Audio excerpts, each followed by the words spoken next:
someone in your life right now may be quietly tearing you apart. And the most frightening part is that they are probably doing it with a warm smile on their face. That is not a theatrical opening line designed to grab your attention and deliver nothing. That is a documented psychological reality.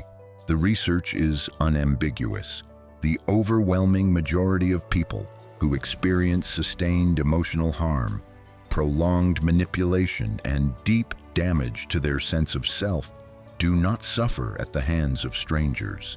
They suffer at the hands of people they voluntarily allowed into their lives, people they trusted with their private thoughts, people they defended in rooms full of doubters, people they made space for, made time for, and made exceptions for, repeatedly, generously, and often without receiving anything comparable in return.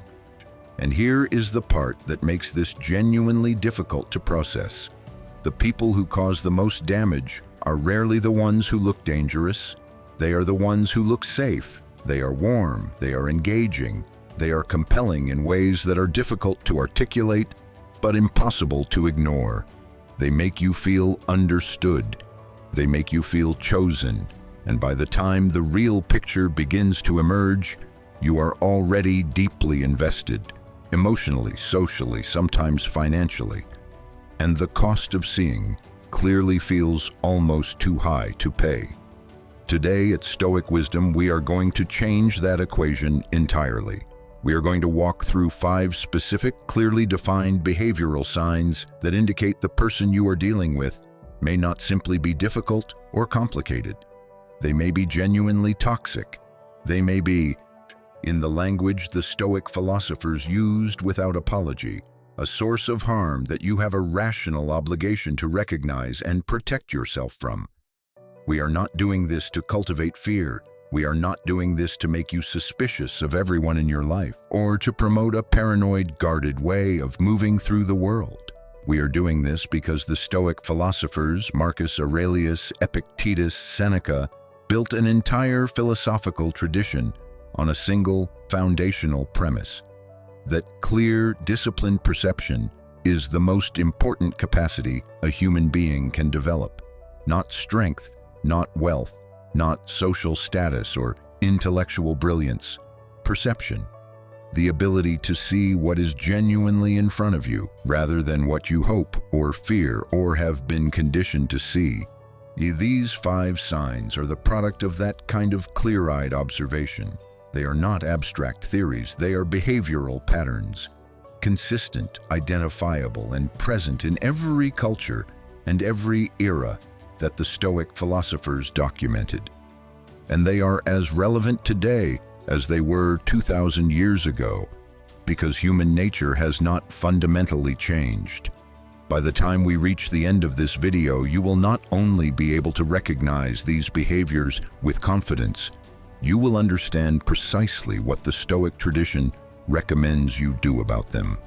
We have saved the most practical and the most powerful section for last: a concrete, philosophically grounded method for setting boundaries that actually hold, that protect your peace without requiring you to become someone you are not. And that give you a clear path forward regardless of how complicated the relationship in question may be. Stay with us through every section. Each one builds on the last. And if what we produce here at Stoic Wisdom resonates with you, if it gives you something you can actually use, please take a moment to subscribe. It is free, it takes 3 seconds, and it is genuinely the most meaningful support you can offer this channel. Sign 1. The charm that feels engineered rather than genuine. Let's begin with something that genuinely surprises most people when they hear it. The first clear warning sign of a toxic or genuinely harmful individual is not aggression. It is not rudeness or volatility or any of the obvious behaviors we instinctively associate with danger. The first warning sign is charm. Specifically, it is a quality of charm so precisely calibrated, so consistently applied, and so effectively targeted at your particular desires and vulnerabilities that it functions less like natural warmth and more like a tool. You encounter this person, and within a very short period of time, sometimes minutes, sometimes a single conversation, something happens that almost never happens with new acquaintances. You feel genuinely known. You feel as though they are seeing something in you that most people miss. They say the right thing at the right moment. They ask exactly the question you most want someone to ask. They respond to what you share with a quality of attention that feels rare and precious. And your natural, reasonable human response to this experience is to lean toward them, to want more of it, to begin building a version of this person in your mind that corresponds to what you have experienced, which is warmth, attentiveness, and understanding. The Stoics would not ask you to resist that response. They would not tell you that warmth is always a warning sign, or that feeling understood should automatically trigger suspicion. What they would ask you to do, and what Marcus Aurelius described in specific practical terms in his private journals, is to hold that initial impression lightly, to treat it as a beginning, not a conclusion, to give yourself the time and the observational discipline to see whether what is presented in those early moments remains consistent across different circumstances, different pressures, and different audiences. Because the defining characteristic of authentic warmth is that it has texture. Real warmth fluctuates, it gets tired, it shows uncertainty. It is present on good days and somewhat diminished on difficult ones. It is available for people who matter, but not perfectly uniformly available to every person in every situation at every hour. Authentic warmth is human, which means it is inconsistent in the ways that human beings are inconsistent. Performed warmth does not have that texture. Performed warmth is relentlessly even because it is serving a purpose that does not vary. It needs to be consistent because its consistency is part of what makes it effective. One of the most reliable places to observe which kind of warmth you are dealing with is in precisely the moments when someone does not expect to be watched, when service at a restaurant is slow or inaccurate, when traffic creates frustration, when someone else in a social setting receives more attention or more praise than they do, when plans change in ways that don't favor them. These are the moments when the performed quality either holds or gives way. And what you see in those moments carries far more information than all the polished, intentional interactions that came before. You may also notice a particular conversational pattern as time goes on. Every topic, regardless of how it begins, tends to migrate back toward them. When you share something difficult from your own life, it becomes, within a few exchanges, a launching point for a story about their own difficulty, which is reliably more dramatic, more instructive, or more significant than yours. When you succeed at something, the acknowledgement you receive is brief before the conversation pivots to their own comparable or greater achievement. When you express a need, it is registered but not quite landed upon. There's a slight friction, a sense that needs are slightly inconvenient unless they belong to the right person. Epictetus, whose entire philosophy was built around the question of how to live with clarity and self-possession in a world full of distraction and manipulation, was direct on this point. The character of the people we allow into our inner circle should be evaluated slowly, carefully, and across a wide range of situations and over a meaningful period of time. The first impression is one data point. It is not a verdict. And the urgency you may feel to treat it as a verdict, the pull toward certainty, and toward knowing quickly who someone is so you can relax into the relationship, is itself something to examine. The mask always slips. Your only job is to keep watching. The full picture of who someone is always reveals itself eventually. The question is not whether it will arrive. The question is whether you have been paying careful enough attention to receive it accurately when it does. True character shows up most clearly in the small moments, the unguarded ones, the ones that weren't designed to impress. And in those moments, the difference between genuine warmth and performed warmth becomes impossible to miss. Sign 2. An absence of empathy that becomes its own unmistakable pattern. The second sign is the absence of genuine empathy. Before we explore what this looks like in practice, it is worth taking a moment to be precise about what empathy actually is, because this word is used so frequently and so loosely that its real meaning is often obscured in the very conversations where precision matters most. Empathy is not sympathy. Those two words are often used interchangeably, but they describe fundamentally different experiences.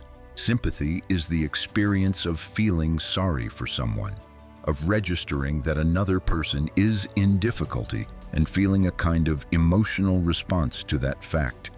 From a distance, empathy is something more demanding and more intimate than that.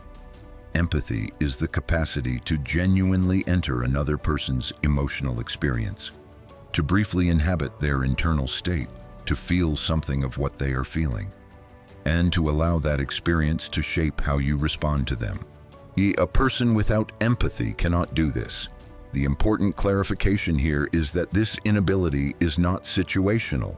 It is not the product of a bad day, a distracted mind, or a moment of selfishness that most people are occasionally capable of. It is structural. The internal mechanism that allows one human being to resonate with the emotional experience of another is genuinely absent in these individuals, and its absence shapes every significant interaction they have, whether they are conscious of it or not. The way you tend to notice this first is through small, accumulated moments rather than a single obvious incident. You share something that matters to you, a concern that has been keeping you awake, a loss you are quietly carrying, a fear that you have not spoken aloud to many people. What you receive in return is some version of dismissal, a rapid change of subject, a response so generically constructed that it could have been given without any knowledge of what you just said. There is no follow-up the next day to ask how you are feeling. There is no indication that what you shared left any kind of impression. It is as though your vulnerability entered the room and found no surface to land on. Marcus Aurelius, who spent much of his private writing life examining the question of how to remain genuinely connected to other human beings while governing an empire that could easily have made him cold to individual experience, returned repeatedly to a single principle: we are all woven from the same fabric. What happens to one person does not happen in isolation. It ripples through the whole of human experience. That is not poetic language. It is a practical philosophical claim about the nature of human existence. And when you encounter someone who is genuinely disconnected from that principle, who moves through relationships without the friction of genuine emotional attunement, their behavior carries a very specific and recognizable signature. The absence of empathy shows up in success as clearly as it shows up in suffering. When something genuinely good happens to you, a milestone reached, a goal achieved, a recognition received, a person with real emotional attunement shares in that experience with you. They feel something on your behalf. Their pleasure in your success is genuine because your well-being matters to them as something distinct from their own.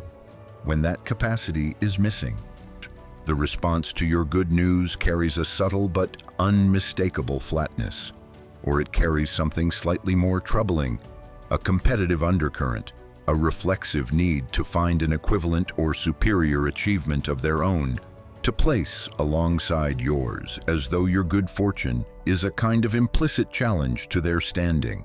Seneca addressed this with the directness that characterized all of his best writing. A person who has walled themselves off from the internal experience of others has not simply made themselves less pleasant to be around. They have cut themselves off from one of the primary sources of meaning that makes a human life worth living. And they will, inevitably, carry that deficit into every relationship they form. which means that every person close to them will eventually feel its weight. The practical signal to watch for is pattern, not incident. Any person can be cold or distracted or less than their best in a given moment. What you are looking for is a consistent absence, present across different emotional registers, different levels of stakes, different periods of time, that has the quality not of occasional failure but of fundamental limitation. Someone who cannot feel your pain will eventually become its source.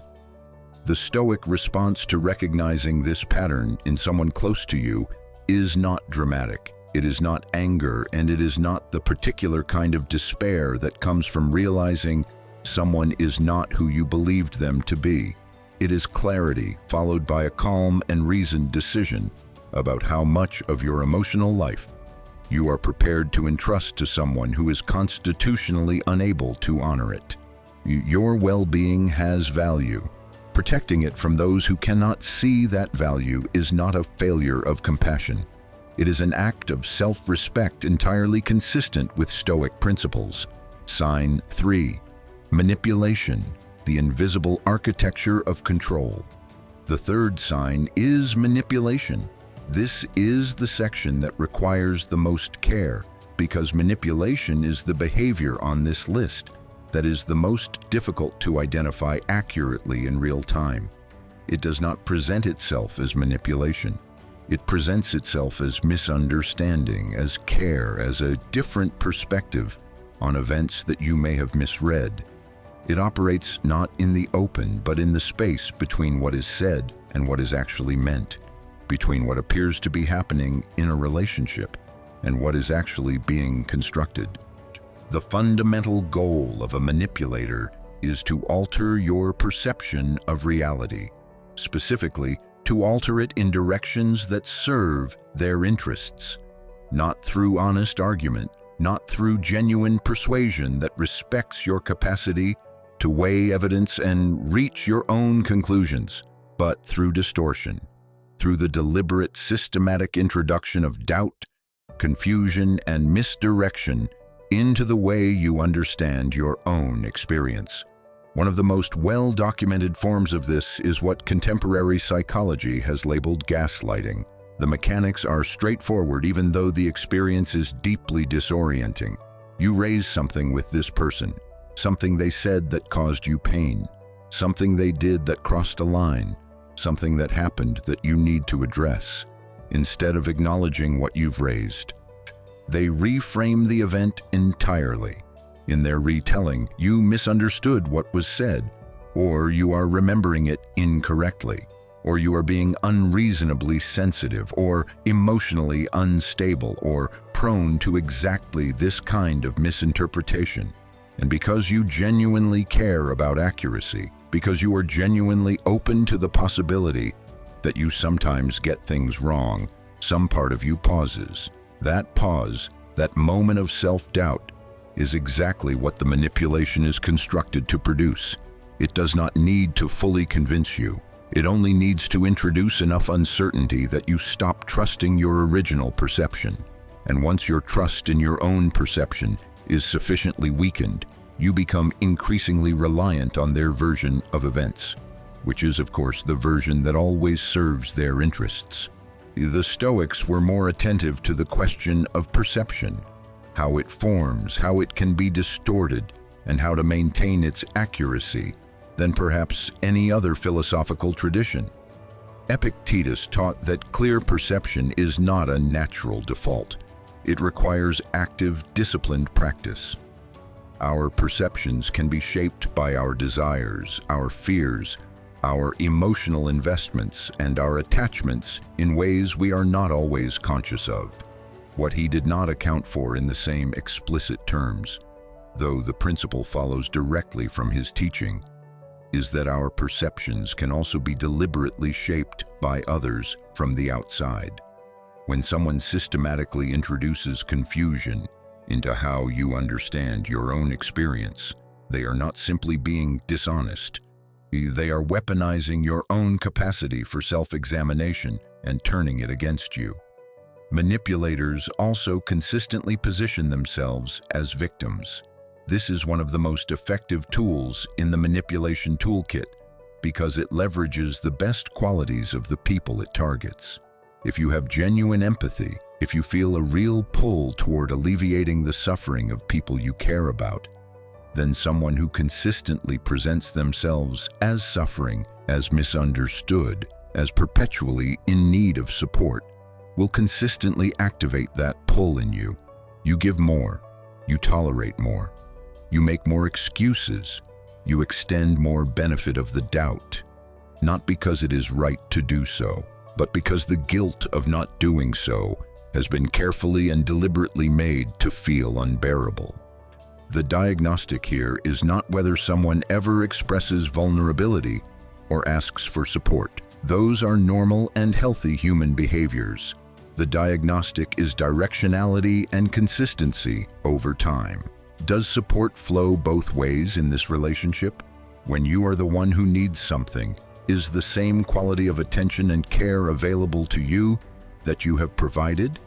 Or does the relationship function as a channel where resources, energy, attention, and accommodation flow consistently in one direction? Flattery is another manipulation instrument, but with a specific signature that distinguishes it from genuine appreciation.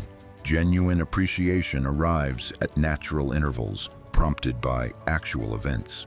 Manipulative flattery has a different rhythm. It intensifies when something is needed and diminishes when it is not. If you observe this pattern over time, if you notice that the warmth and praise seem to spike precisely at moments when you are being asked to do something, agree to something, or overlook something, you are looking at a tool being deployed, not an emotion being expressed. Isolation, finally, is the end game of many manipulation strategies. A person who can gradually reduce your access to external perspectives, to friends who know you well, to family members who might raise concerns, to anyone whose clear view of the situation might challenge the narrative being constructed, has, in practical terms, gained significant control over your reality. The comments that accomplish this isolation are rarely direct attacks on your relationships. They tend to be subtle suggestions that your friends don't truly understand you, that your family has their own agenda, that the only person who sees the situation clearly is, conveniently, the one doing the suggesting. Seneca wrote about the protective function of genuine community, of relationships with people who know you well enough to tell you true things, even when those true things are uncomfortable. Anyone who works systematically to reduce your access to that kind of community is not acting in your interest. They are reducing the number of clear mirrors available to you so that their distorted one becomes the primary reflection you see. Sign 4. Control that wears the costume of care. The fourth sign is controlling behavior, and it ranks among the most dangerous items on this list precisely because it is the most consistently and convincingly disguised. The people who exert controlling behavior over others almost never frame it as control. They frame it as concern, as love, as a kind of practical wisdom that they are generously offering to guide someone whose judgment they care deeply about, perhaps more than that person cares about their own judgment. In its early stages, controlling behavior can feel flattering rather than alarming. This person wants to know where you are. They want to be consulted on your decisions. They have opinions, often strong, confidently expressed opinions about your friendships, your professional choices, your appearance, your schedule, your ambitions. And in the early stages of a relationship, this level of interest can genuinely feel like investment, like someone who is paying real attention, who cares about the details of your life, who is present in a way that not everyone is willing or able to be. The critical distinction, the one that separates investment from surveillance, care from control, becomes clearer only over time and often only in retrospect. Investment in another person says, I care about where you end up. I am here to support whatever path you choose, and my presence in your life expands what is available to you. Surveillance says something entirely different. It says, I need to know where you are going before you get there so that I can shape the destination to align with what I require. The first experience opens your life. The second, gradually and often imperceptibly, closes it.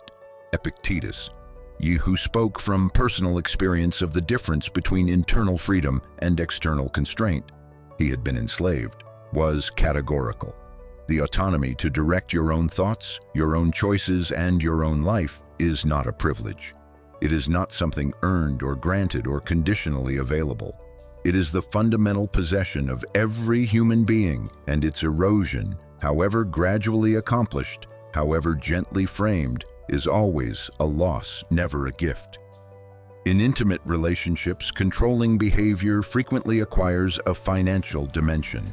The controlling person establishes themselves, not through explicit negotiation, but through quiet, incremental assumption, as the logical manager of shared resources. Over time, the structure that results is one in which your access to financial independence is narrowed. Your ability to make autonomous decisions is reduced, and the practical difficulty of asserting your independence or leaving becomes itself a mechanism that keeps you where you are. And here, as in manipulation, isolation functions as a structural support. When your relationships with friends and family are weakened, when the people who might offer a clear external perspective on what is happening have been gradually made inaccessible to you, your dependence on the controlling person for both practical support and emotional orientation increases. That increased independence is not incidental. It is a predictable outcome of a process that was designed to produce exactly that result. What distinguishes controlling behavior from having strong preferences or from the normal process of two people navigating their lives together is its fundamental asymmetry. In any relationship that is genuinely mutual, both people's autonomy matters. Both people's comfort has weight. Both people's needs receive attention. And when those needs conflict, there is a genuine process of negotiation in which both perspectives are honored. In a relationship structured by control, that negotiation does not exist in any real sense. One person's preferences consistently prevail. One person's comfort is protected as a priority, while the other's is progressively subordinated. Marcus Aurelius understood, as a ruler who possessed almost limitless external power, the paradox at the center of control, that attempting to govern what cannot ultimately be governed, the inner life, the free will, the sovereign judgment of another human being, is not strength but a form of fear. A person secure in their own identity and values does not need to control others.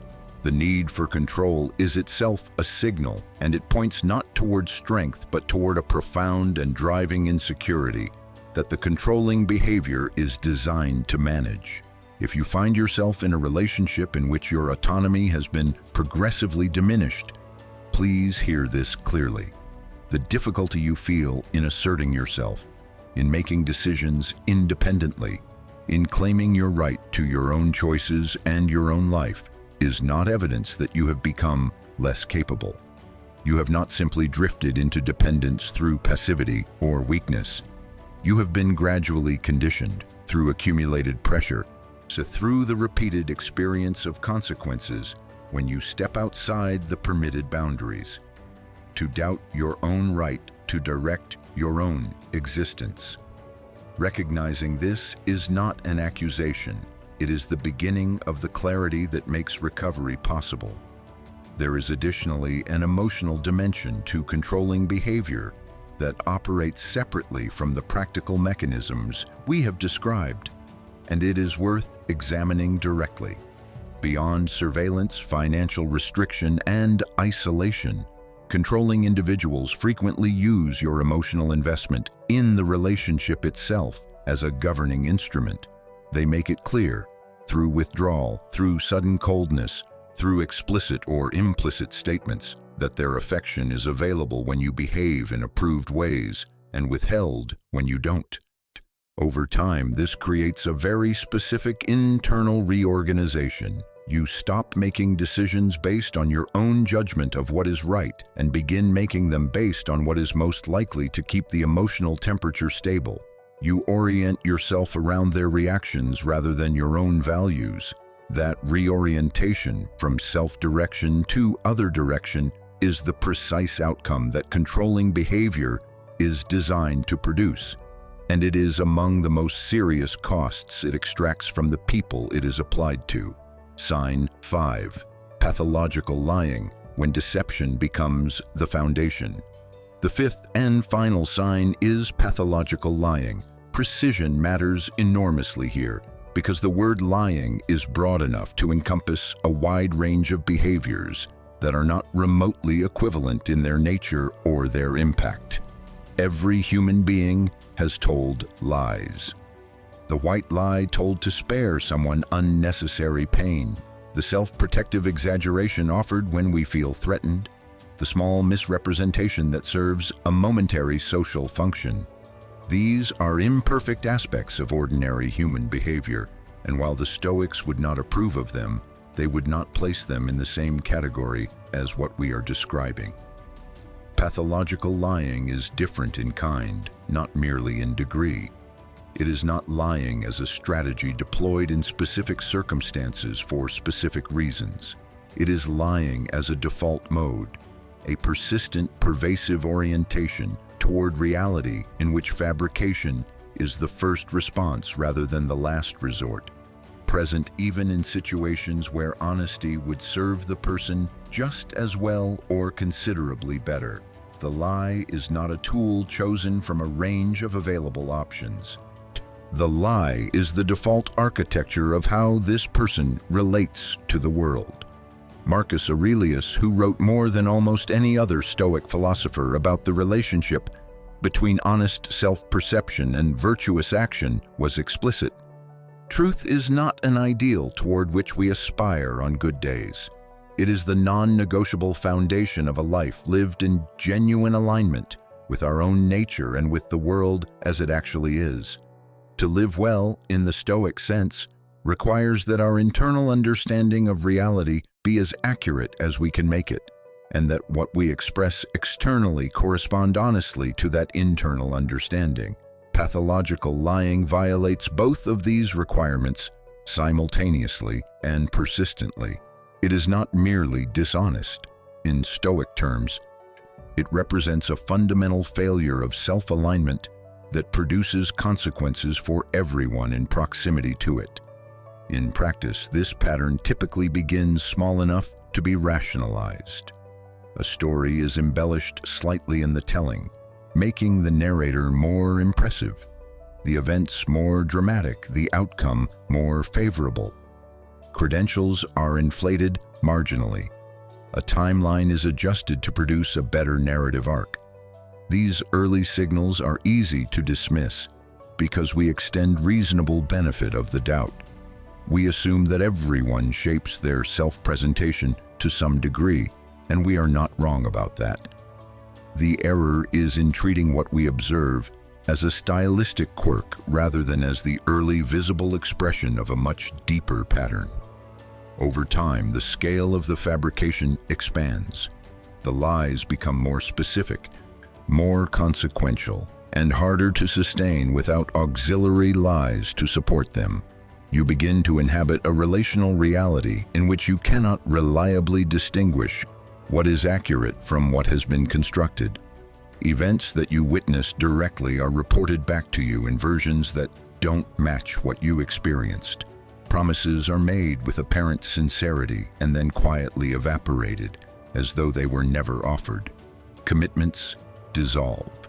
Histories get revised. And the person at the center of all this revision remains confident, consistent, and entirely untroubled by the contradictions that are accumulating around them. In professional settings, the pathological liar creates a distinctive kind of institutional damage.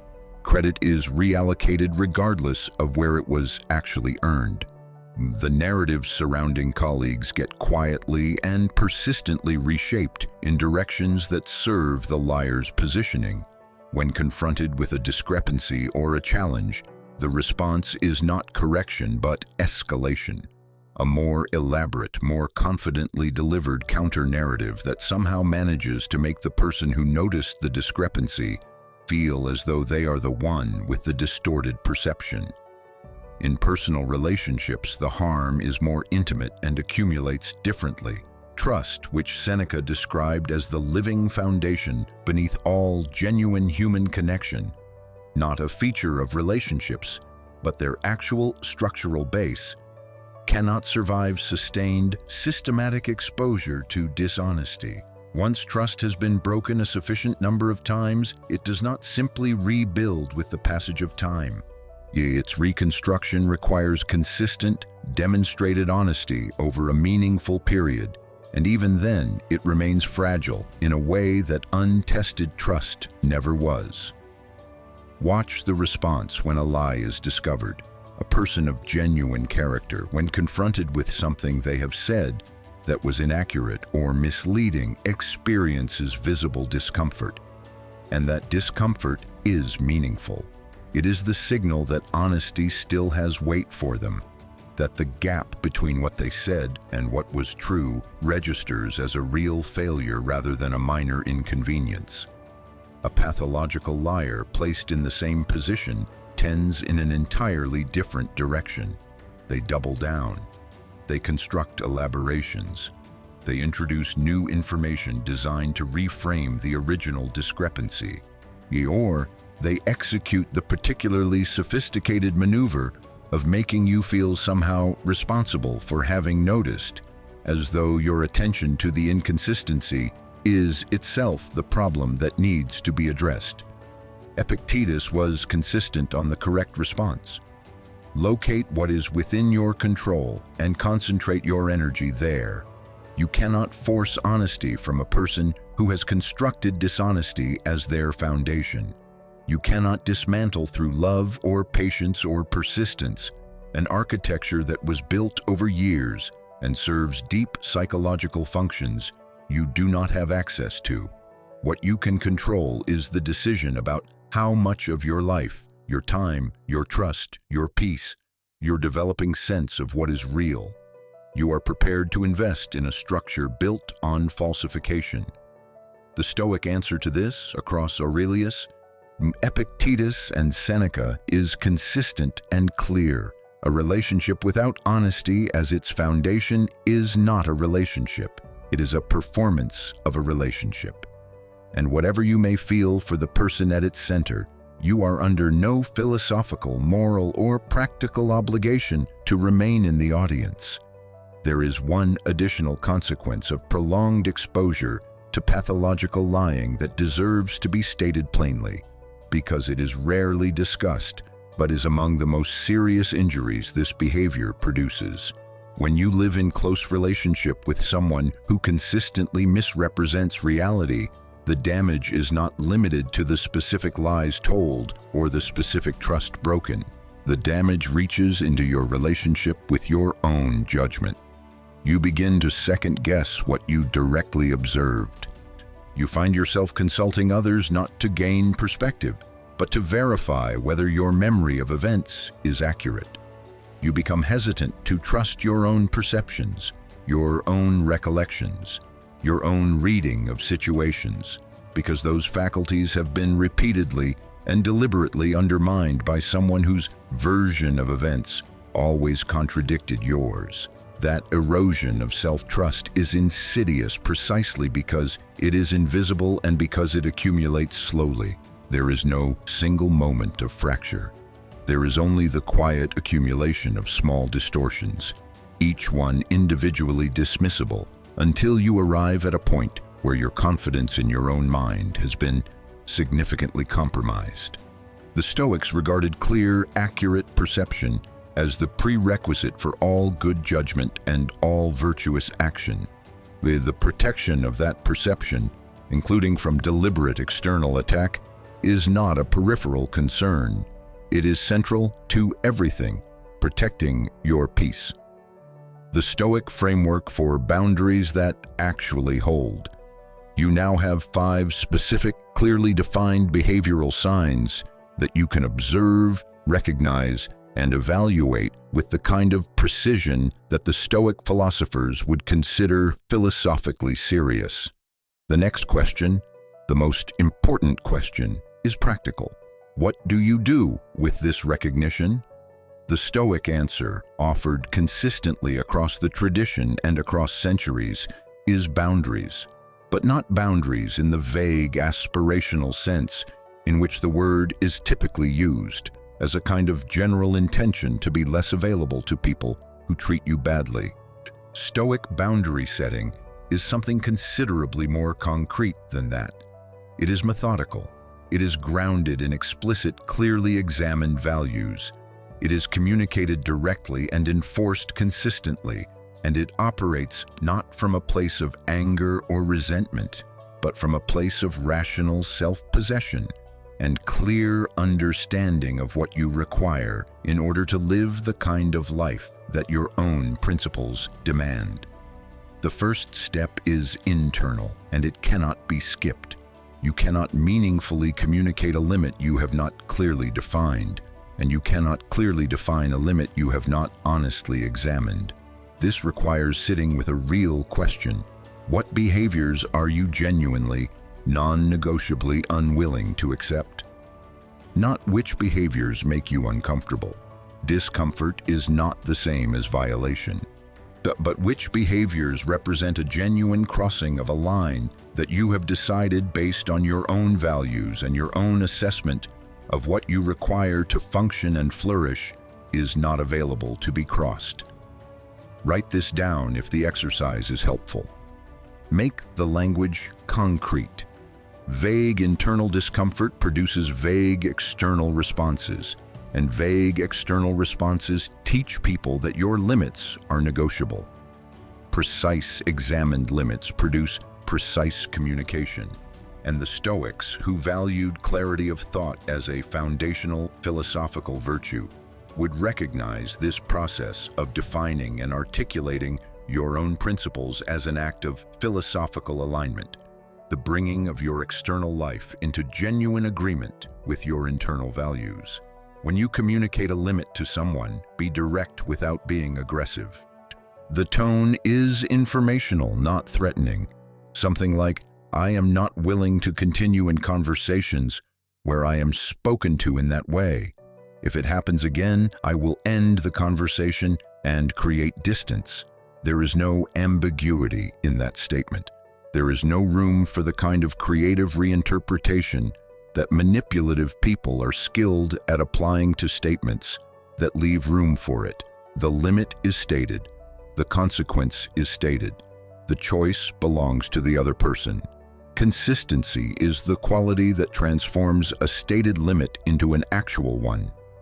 A boundary announced once and not reinforced the next time it is crossed teaches only one lesson, that persistence will eventually wear it down. Epictetus, who was perhaps the most practically demanding of the major Stoic philosophers, was direct about this. Discipline is not the comfortable absence of difficulty.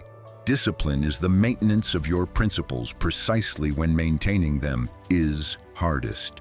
Every time you hold your ground when the easier path would be to yield, when you enforce the consequence you named, rather than making an exception for this particular moment, you are reinforcing both your own integrity and the education of the people around you about what you genuinely mean. Expect that enforcing your limits will produce resistance. This is not merely possible. It is essentially certain when you introduce genuine limits into a dynamic that has previously operated without them. The resistance may come as anger. It may come as guilt, specifically as guilt induction, which is different from genuine guilt and which is worth learning to distinguish. It may come as attempts to reframe your limits as evidence of your own unreasonableness. your excessive sensitivity, your fundamental misunderstanding of the situation. None of this resistance is evidence that your limits are wrong. All of it is evidence that they are real and that they are inconvenient to someone who has been operating without them. Marcus Aurelius wrote, in words that have been paraphrased many times since, "What stands in the way is not a reason to stop. It is information about precisely where the strength of your intention is most needed." There will be situations in which establishing and maintaining limits within a relationship is not sufficient, in which the relationship itself requires reassessment. This moment, when it arrives, is not a failure. It is not evidence that you were wrong to try, or wrong to have hoped, or wrong to have invested in the relationship before the full picture was available to you. The Stoics were categorical on one point, that people in our culture are often reluctant to fully accept. The people we allow into our lives shape the people we become. Not marginally and not metaphorically, actually concretely and at a level below conscious awareness. Seneca returned to this truth in letter after letter. Choose carefully who receives access to your inner world. Distancing yourself from someone who has demonstrated through consistent behavior over time that their presence in your life diminishes your peace, compromises your integrity, and undermines your capacity to think and function clearly is not a failure of character. It is the exercise of it. Seek support as you navigate this process. Trusted friends, family members who know you well, or a qualified professional can offer perspective that is genuinely difficult to maintain from inside a dynamic that has been operating for a long time. The Stoics valued community not as a social nicety, but as a functional philosophical resource, because reason, even well-trained reason, functions more reliably when it has access to other clear minds willing to engage with it honestly. You do not have to reach these conclusions alone. Practice self-care not as indulgence, but as philosophical obligation. Epictetus was explicit. The care of our own well-being is not a selfish priority to be addressed only after all other obligations are met. A person who is depleted, overwhelmed, and operating below their functional capacity cannot live virtuously, cannot serve others well, and cannot exercise the quality of judgment that the Stoic life requires. Taking care of yourself is not a retreat from your responsibilities.